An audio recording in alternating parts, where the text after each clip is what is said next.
आसिफ शेखचा निषेध असो. आसिफ शेखचं करायचं काय? खाली डोकं वरती पाय. आसिफ शेखचं करायचं काय? खाली डोकं वरती पाय.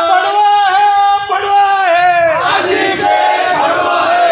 पडवा है आसिफ शेख भडवा है. पडवा है आसिफ शेख भडवा है. पडवा है आबू आजमी भडवा है. पडवा है आबू आजमी भडवा है. अटक करा आसिफ शेखला अटक करा. अटक करो आसिफ शेखला अटक करा. अटक करा मालेगांव शहर में हुई माइनॉरिटी डिफेंस कमेटी की जो मीटिंग थी वो असल में माइनॉरिटी डिफेंस कमेटी की नहीं तो हिंदू और आरएसएस डिफेंस कमेटी की मीटिंग थी। हिंदुओं को कैसे डिफेंस कराया जाए, हमारी आइडियोलॉजी को कैसे डिफेंस कराया जाए, ये सभी वहाँ पर सिखाया गया।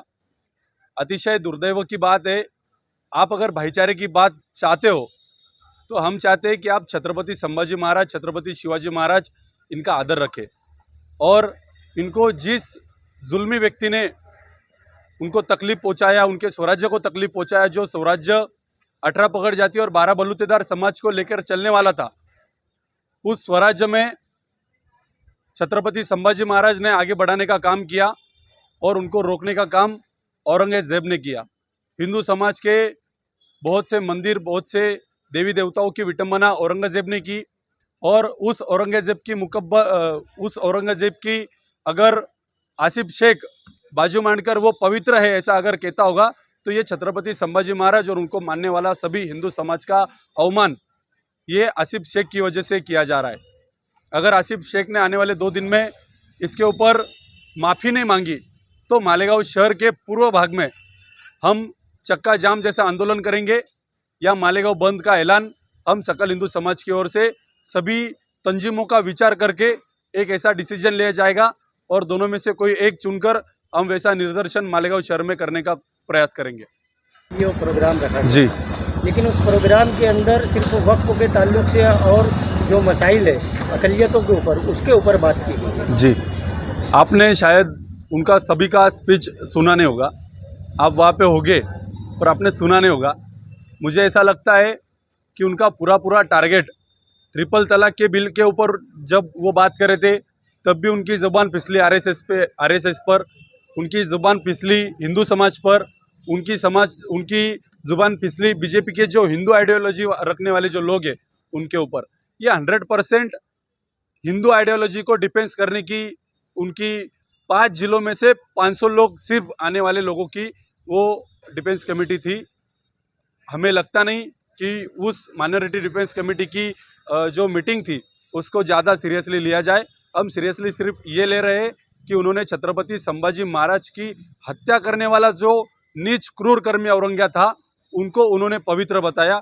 ये अतिशय निंदा वाली बात है और इसकी हम कड़ी से कड़ी निंदा करते हैं। ऐसा क्या बोल दिया आसिफ शेख ने कि उसके खिलाफ में कल और आज जबरदस्त एहतजाज हुआ? धर्मवीर छत्रपति श्री संभाजी महाराज जिन्होंने इस महाराष्ट्र की और पूरे भारत की जो तारीख लिखी है, उन महापुरुषों के खिलाफ आसिफ शेख जैसे नालायक जिहादी आदमी ने अपना जहर उगलते हुए उनका अपमान किया है। जिस औरंगजेब ने छत्रपति संभाजी महाराज हो या ये महाराष्ट्र का जो सभी सामान्य वर्ग हो, उनकी हाल अपेष्टा की, उनकी ही नहीं की तो अपने बाप की माँ की, अपने पूरे खानदान की, जिसने हलाल किया। ऐसे हरामी औरंगजेब का उदात्तीकरण करने की कोशिश अगर मालेगांव का कोई आदमी करता है तो ये सकल हिंदू समाज, श्री शिव प्रतिष्ठान हिंदुस्तान हो, विश्व हिंदू परिषद, बजरंग दल हो और तमाम हिंदुत्ववादी संगठन इसकी बड़ी तौर पे मजम्मत करते हैं। और हम पुलिस प्रशासन से निवेदन करते हैं कि उन्होंने 2 दिन होने के बाद भी अगर कार्रवाई करने की उनकी अगर ज़रूरत नहीं हो रही है तो आपके कुछ हाथ पैर उनके लिए बंधे हुए हैं क्या? इसकी भी पुलिस प्रशासन ने और इसके गृह विभाग ने इसका जवाब देना चाहिए। उसके साथ साथ मैं कहना चाहूँगा कि कल परसों के दिन माइनॉरिटी डिफेंस कमेटी के नाम से, वो माइनॉरिटी डिफेंस कमेटी की मीटिंग तो थी ही नहीं, उसमें कोई माइनॉरिटी की चीज़ थी ही नहीं। मुझे एक विशिष्ट जात की वो मीटिंग लगी, सिर्फ दखनी समाज के कुछ गिने चुने लोग के, अंसारी समाज तो ही था, उसमें था ही नहीं। और अंसारी समाज के भी एक बेचारा जिसका डिपॉजिट पिछली विधानसभा में जब्त हो गया था, वो जोर जबरदस्ती उसके साथ में बैठा था। तो ऐसे दक्षिणी समाज के कुछ नेता इकट्ठा आए, उन्होंने कुछ तो भी वल्गना की, उस पर बड़बड़ा है, और उसके जाने के बाद ये आसिफ शेख अगर एक सब चीजें कहता है तो ये अपने राजकारण के लिए, अपने पॉलिटिक्स के लिए ये सब चीजें कर रहा है। और उसके साथ साथ ये मालेगांव के तमाम लोगों को मैं भी कहना चाहूँगा, ऐसे सभी जिहादी तत्वों से जो मालेगांव की शांतता खराब करने में अपनी इंटरेस्ट रखते हैं, इनसे अब हम सब ने दूर रहना चाहिए। और ये जो दुटप्पी चेहरा जो समाज के सामने वो ला रहा है, इसका भी सबने संज्ञान लेना चाहिए। 2 दिन हो गए, पुलिस प्रशासन क्यों इतना उसके साथ में है, ऐसा है हमको लग रहा है।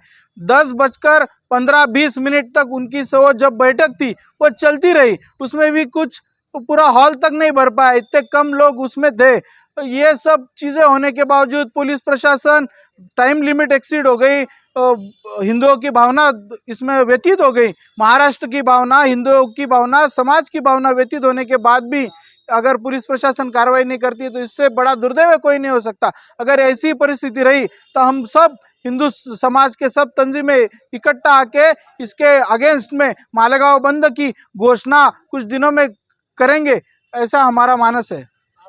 ऐसा समाज पर दिखाने की बहुत बड़ी चीज़ वहाँ पर हो रही थी, लेकिन हमने जो देखा अलग अलग राजकीय पक्ष के लोग, अलग अलग मौलाना मौलवी साहब, इनकी बड़ी तादाद में सिर्फ दक्षिणी समाज की थी। अंसारी समाज ने उनसे पूरा ही मुंह मोड़ लिया था। बड़े बड़े नेता जो आज इस 5 जिलों में काम कर रहे, वो भी वहाँ पर कोई उपस्थित नहीं था, और उनका जो बड़ा सा हॉल बनाया था, उस बड़ी सी व्यवस्था की थी, वो सब बेकार गई। उनका खाना पीना भी जो उन्होंने बनाया था वो भी बेकार में गया। इतनी कम चीज़ वहाँ पर हुई, और वो समाज को माइनॉरिटी का वल्गना दिखा के, माइनॉरिटी का नाम लेके इसे बड़े बड़े चीज़ें कर रहे, लेकिन समाज इससे वाकिफ है और समाज को ये सब चीज़ें समझ रही है।